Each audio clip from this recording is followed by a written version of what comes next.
Are you looking to hire a contractor? Let me give you 3 questions they don't want you to ask. Hi, I'm Adam Helfand from Hire It Done. Thanks for tuning in to my podcast. Today, we're going to talk about the questions you need to ask contractors before you hire them. And most importantly, I'm going to give you the questions they don't want you to ask. Let's get started. A question you can ask a contractor about your project is really simple. Have you ever been sued? Now, that seems a little invasive, but it's really not. If he's doing a kitchen for you and it's $100,000, you have every right to ask that question. And you can say it like this: Mr. Contractor, I know this seems a little odd, but I'm spending a lot of money and I'm about to invest it with you and your company. Have you ever been sued in a project that's similar to mine?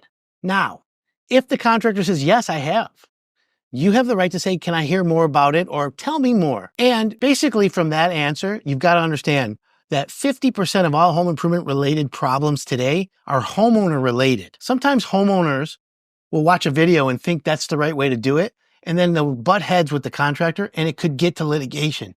My advice to you is always, in every instant, as best as possible, avoid litigation. But you have every right to know regarding that. That's why I ask you to ask the contractor if he's ever been in a lawsuit. Another question you want to ask the contractor that he probably doesn't want to answer is, have you ever filed for bankruptcy?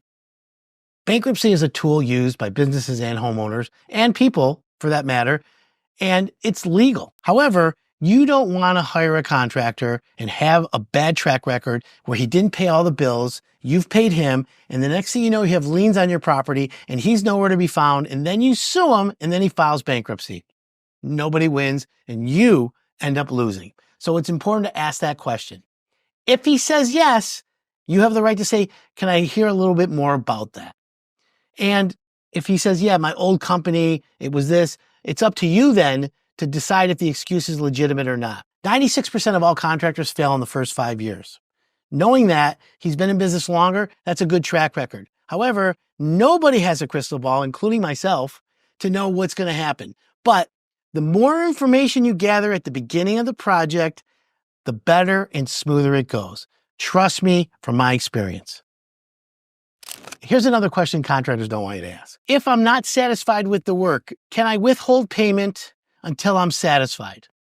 That's a really good question to ask him. However, satisfaction needs to be decided and defined by both of you. Now, if the work's taken too long, do you have the right to hold back money? If the quality's not there, do you have the right to hold back money? My suggestion is yes, but you must discuss it first. You need to communicate with your contractor on every part of the project that you're not happy with. So that question about if you're not happy with the work, can you withhold payment? It's a question he doesn't want you to ask. However, his answer is going to tell you if he's the type of contractor you want to do business with. If you like what you're watching, click the subscribe button below. And remember, my podcast is available on all platforms. I'll see you next week.